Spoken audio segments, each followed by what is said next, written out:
Olá, espero que esteja tudo bem com você. Venha assistir a live Tendcast do mês de junho e o tema será Entidades Religiosas.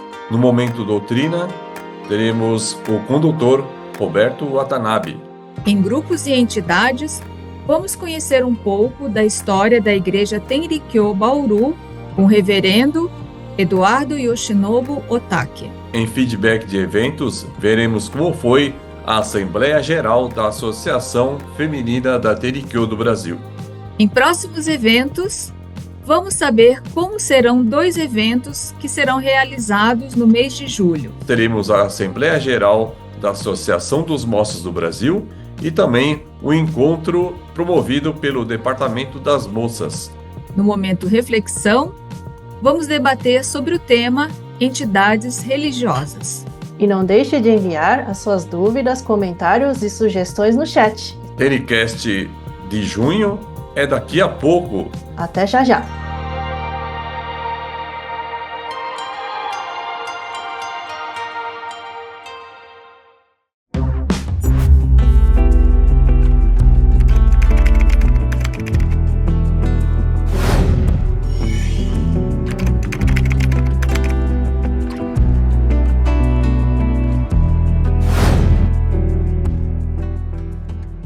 Olá, boa noite a todos.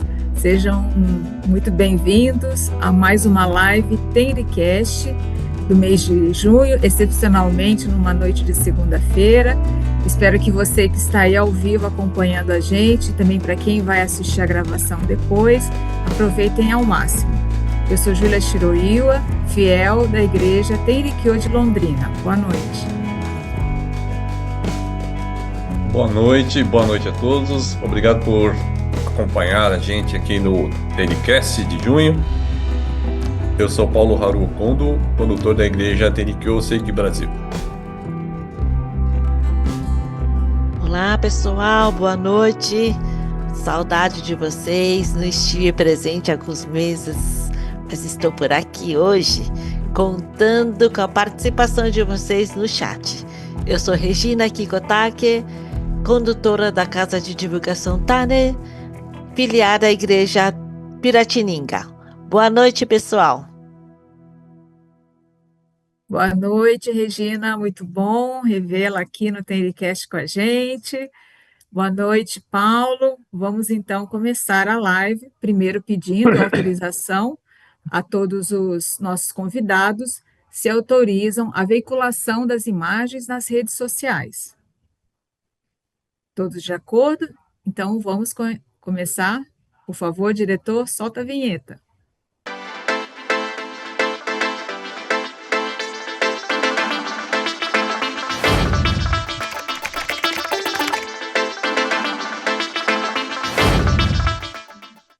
Começando o Tendcast de junho, esse bloco é o bloco da Momento Doutrina. A gente sempre fala com o condutor Roberto Watanabe, condutor da Igreja Tenrikyo Nippaku, aqui de São Paulo, que nos trará citações dos textos oficiais sobre o tema de hoje, entidades religiosas. Boa noite, Roberto Sensei. Boa noite, Haru. Boa noite, Júlia. Boa noite, Akiko. Boa noite a todos. Espero que estejam todos bem. O tema de hoje é sobre entidades religiosas.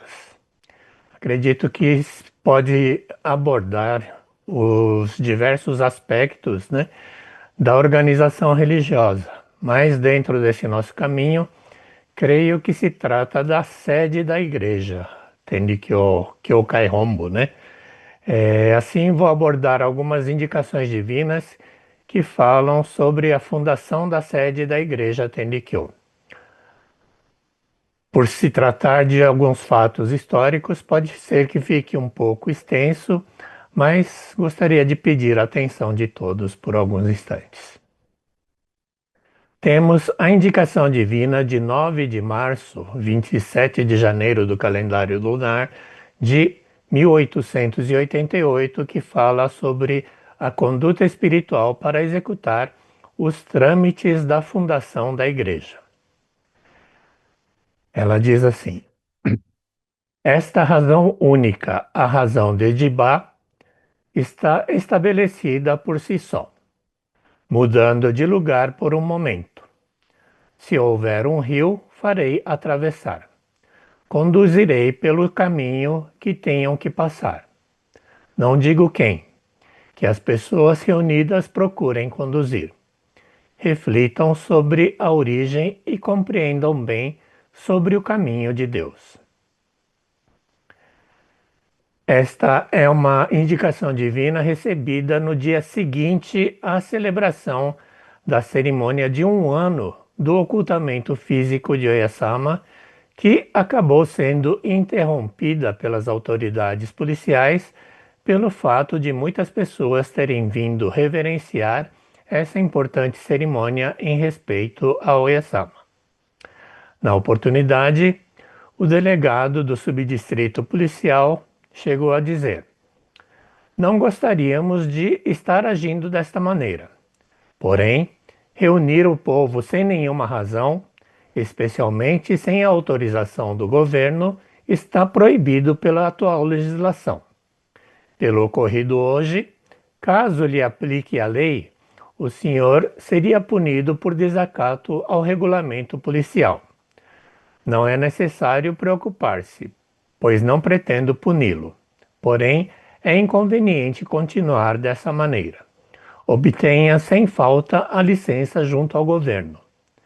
Até então, fica terminante e proibido reunir aqui, mesmo que seja uma pessoa. Essa foi a fala do delegado direcionada, né, ao primeiro Shimbashira-sama, o Shinosuke-sama.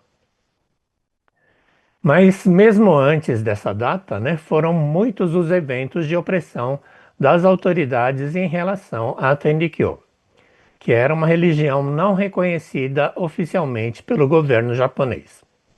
Tanto que Oyasama, quando ainda estava presente fisicamente, foi detida diversas vezes, passando por sacrifícios na prisão, sob a alegação de que ela pregava um ensinamento não reconhecido pelo governo, cultuava um deus que não era citado nos registros históricos do Japão, e ela própria, Oyasama, vinha sendo reverenciada como uma deusa viva.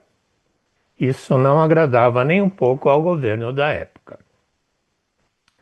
Essa situação fez com que as pessoas próximas de Oyasama, principalmente o filho Shuji e o neto Shinnosuke, procurassem de todas as formas obter a permissão oficial das autoridades para o livre missionamento da Tendikyo.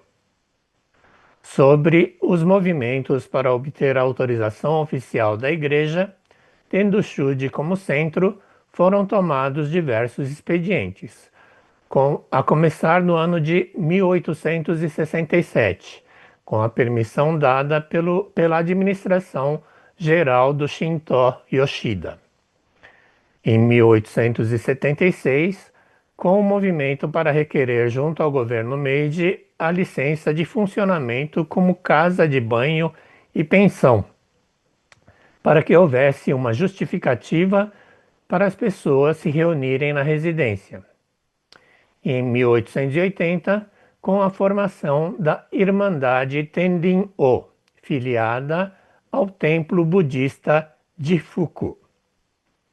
Porém, Oyasama nunca concordou com nenhum desses movimentos.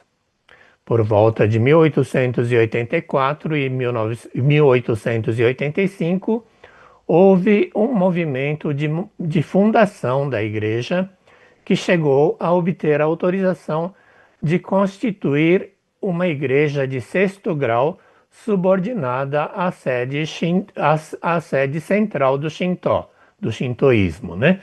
Mas Oyasama instruiu para envolver o cerne com a carne. Era uma orientação onde Oyasama desejou terminantemente que esse movimento deveria ser conduzido tendo como centro o Shimbashira Shinnosuke. Na indicação divina apresentada aqui, solicitava-se a indicação para requerer a autorização da fundação da sede da Igreja Tenrikyo em Tóquio, uma vez que haviam sido feitos diversos requerimentos sem sucesso de fundação da igreja junto aos governos das províncias de Nara e Osaka, que eram bem mais próximas de Chiba. Para aqueles que já foram, né, a Chiba, sabem que Nara é uma província, né, onde fica a cidade de Tendi, e Osaka é uma província vizinha à província de Nara, né? Então seria bem mais fácil se pudesse ser obtida a autorização de fundação da sede da igreja junto a esses governos de Nara ou Osaka. A explicação da indicação que nós acabamos de ver é a seguinte: deixarei clara a razão da residência. A razão que diz residência original, ou melhor, a razão de Chiba, está estabelecida desde o início, mesmo que ninguém faça nada. Porém, na atual circunstância, deixo permitido que mudem o local do requerimento. Se desejam atravessar este rio, os conduzirei.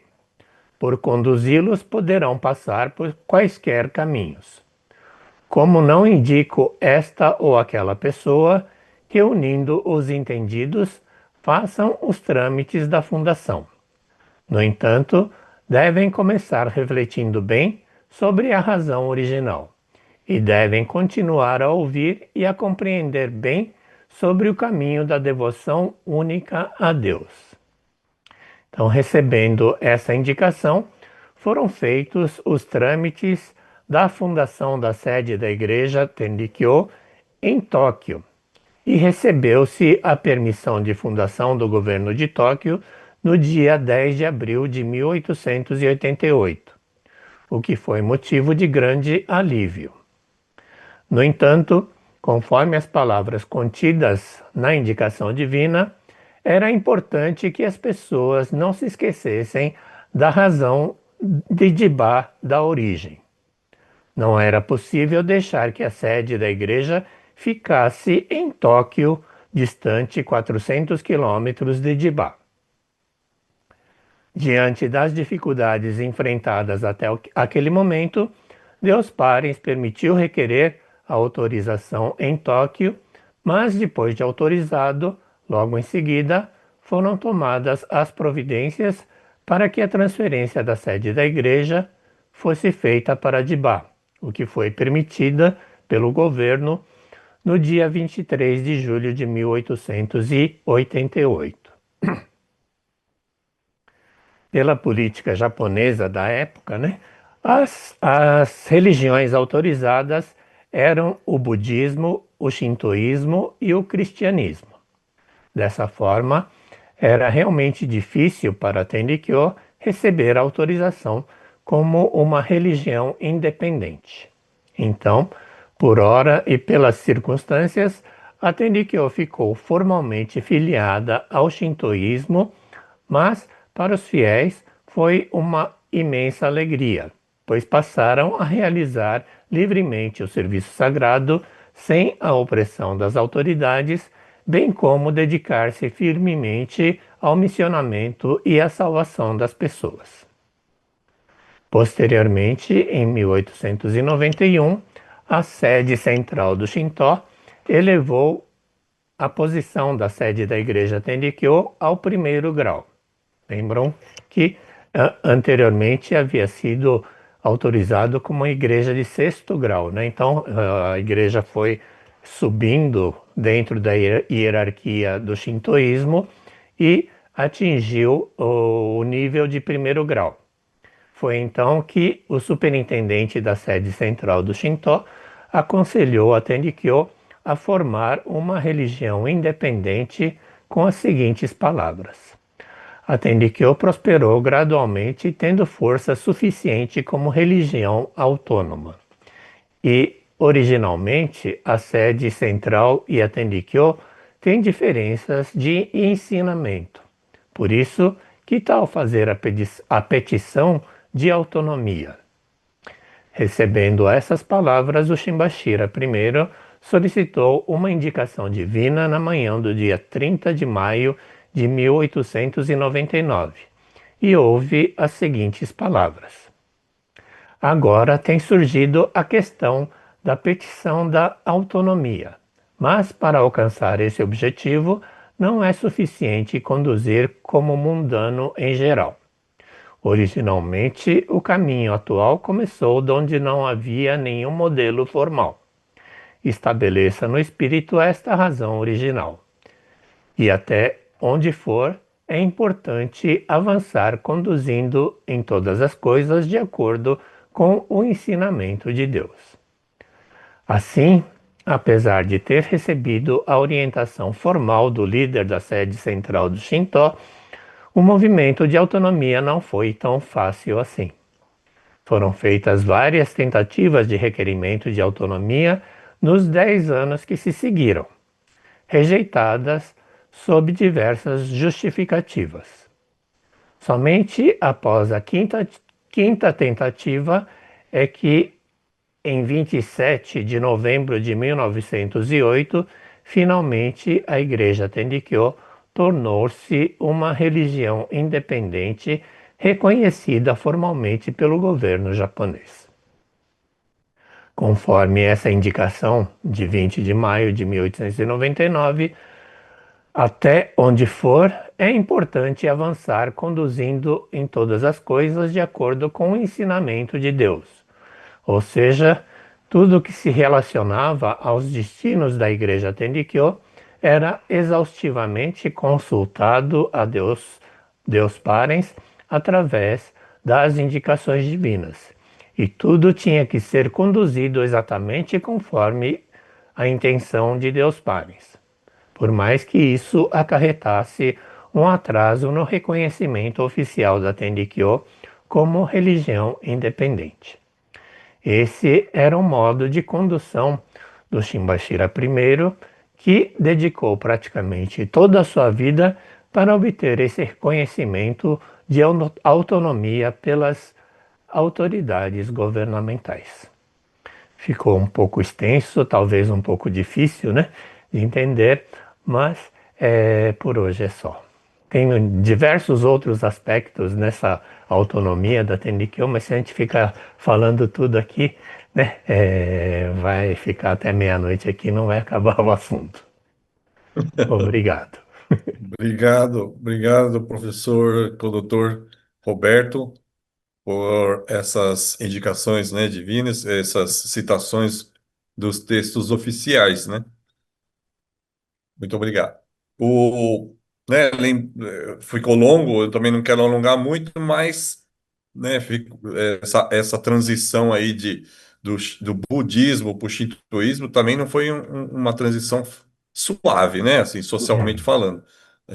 Eu sempre cito um exemplo assim bem simples, né, que é o filme lá do Último Samurai, né, com Tom Cruise, que ali ele retrata essa transição, quer dizer, foi uma luta armada, foi é, brigando, né, própria sociedade japonesa lá brigando entre si, né, de Sim. acordo com seus interesses. Então não foi uma coisa simples assim, suave, eu vou decretar, né? Então fica aí a dica para a gente, pelo menos, saber, né, como é que foi, através desse filme aí, que é bem na época dessa transição, né? Metade da vida modelo, não sei se dá para falar assim, né? 25 anos sobre sob, né? O governo budista e depois a outra metade sobre o governo shintoísta que tinha o rei como Deus, né? O imperador, né? Isso, o rei não, o imperador, desculpa, isso, o No imperador. governo, a partir do governo Meiji é que houve mais essa polarização assim, a religião oficial reconhecida pelo governo acabou se tornando o shintoísmo, né? E houve uma certa perseguição né, por parte do governo em relação às outras religiões. Tanto é que na história do Japão, né, houve uma época em que os templos eh, budistas, né, e os santuários shintoístas acabaram até se fundindo um pouco, né?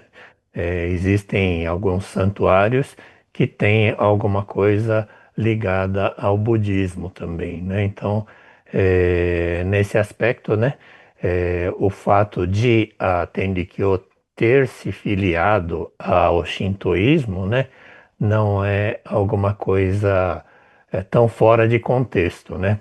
A gente hoje falando, né, não como assim, né, atende que eu era parte do shintoísmo, mas várias igrejas que surgiram depois, né, foram filiadas ao shintoísmo para poder existir, né, para poder continuar existindo, né? Então, são várias igrejas também que acabaram se filiando ao shintoísmo para poder sobreviver. Para quem gosta de história, é um tema bastante interessante, né?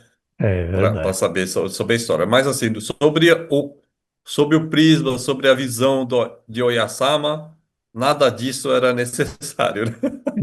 No, no fundo, é isso, né? Sim, O, mas, sem me alongar muito, muito obrigado aqui, Ceci. Eu queria obrigado. passar a palavra à Júlia, se tem comentário. Boa noite, Caixo-san, Roberto, Boa noite, obrigada tudo bem? por trazer esses fatos históricos, né, até para entender essa evolução.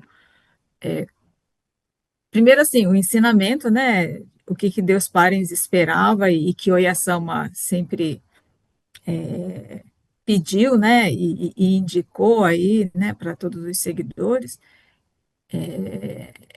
Aí uma pergunta, né, uma dúvida, Sim, como o tema da nossa live, né, é entidade religiosa, se a gente fosse pensar nos dias de hoje, né, que nós temos é, as igrejas, as casas de divulgação, seriam consideradas, lógico, a gente sempre vai ter de bar, né, como a sede, né, como o Caetano falou, é a sede da igreja, né, que é o Cai Rombo, né, a sede mesmo. é. E tem toda a razão de Diba lá. As igrejas, as casas de divulgação poderiam ser consideradas entidades religiosas da Tenrikyo? Eu acredito que são como instituições religiosas, né? Instituições assim, tem a sede da igreja e filiadas à sede da igreja a gente tem as igrejas, né? As igrejas mor, depois abaixo das igrejas mor a gente tem as igrejas em geral, né? Que são as igrejas filiais e abaixo das igrejas a gente tem as casas de divulgação, né? E fora desse contexto das igrejas, a gente tem as associações também, né? Então, mais do que entidades, eu faria, diria que seria uma organização religiosa, né?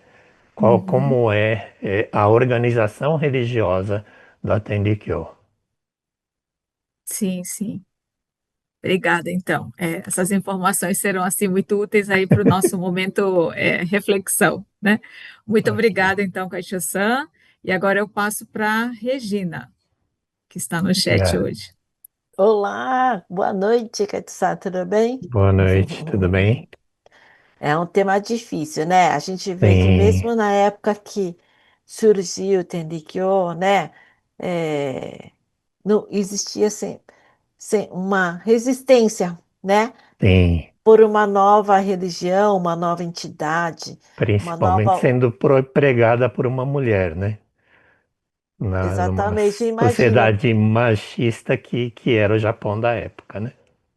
É muita coragem da Oyasama fundar uma religião dessa forma, né?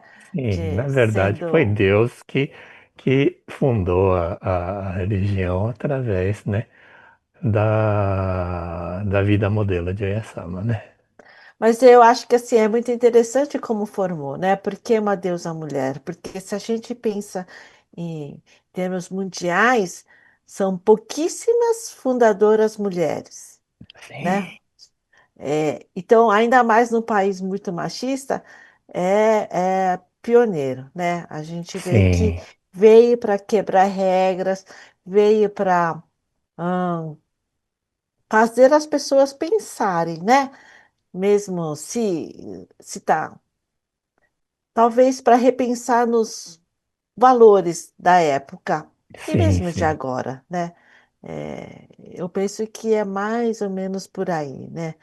sim. É, acho que serve para abrir fronteiras, né? Em todos os sentidos, né? Não só pelo machismo, mas por ser uma religião completamente diferente, independente, né? Difícil aceitação e não é, não, desde que seja muito tem uma base muito forte, um ensinamento muito sólido, né? Consegue sobreviver e devagarzinho vai vencendo, né? Eu Sim. penso que acho que é mais ou menos por aí, né? Mesmo hoje são poucas religiões que têm essa permissão para ter os ministros-chefe ali, né? Aquelas pessoas de liderança femininos, né? As mulheres tomando essa posição mais elevada assim na esfera religiosa mesmo, né? Das religiões, né? Então é um tema bastante complicado, né? E mesmo dentro aqui da Tendiqueu do Brasil, a gente teve recentemente a nomeação de duas mulheres diretoras do Dendocha também, né? Que foi alguma coisa ah, que quebrou um pouco a barreira que existia ali, né? É, isso já quase 200 anos depois, né? Que eu começou, ainda assim, ainda num país que nem é tão machista, né? Como o Brasil e o Japão, né? É muito diferente, mas mesmo assim ainda tem muitas barreiras, né? Mas acho que com o tempo as coisas vão se acomodando, né? E Sim, é o que a Júlia falou também, né? De ir evoluindo, né? É tudo uma questão de evolução, né? Tudo tem o seu tempo correto, né? Penso sim, dessa forma. Então tá bom, Kátia, tá muito bom. obrigada pelos ensinamentos do dia e vamos ver depois mais tarde um pouquinho como que o pessoal enxerga tudo isso no momento de reflexão, né? Tá bom. Muito Ok, obrigada, Caetano. obrigada. Mês que vem. Tchau, tchau. Tchau, tchau. E no chat aqui, nós temos aqui um boa noite para Tânia, Mara, Tereza, tá? Que é minha mames. Hoje, na verdade, ela está aqui do meu ladinho, mas tudo bem. Boa noite. Silvana Silva, boa noite. Eu mesma, boa noite. Marilda de Fátima, como que é? Wainert. Boa noite, Marilda. Luiz Farias, boa noite. A Cleusa Kyoko fala, boa noite. Todos os meses estou na expectativa para o dia da live. Muito obrigada. Muito agradecida aos organizadores da live e aos participantes. Muita saúde para todos. Muito obrigada, Cleusa. A gente também fica bastante ansioso para escutar comentários de vocês. Eli, boa noite. É, um boa noite internacional, né? Então, como é que é? Good night. Nilza Costa, boa noite também a todos. E aí, na sequência, nós vamos ver agora. Como é que é agora? Vamos ver no bloco vinheta de grupos e entidades.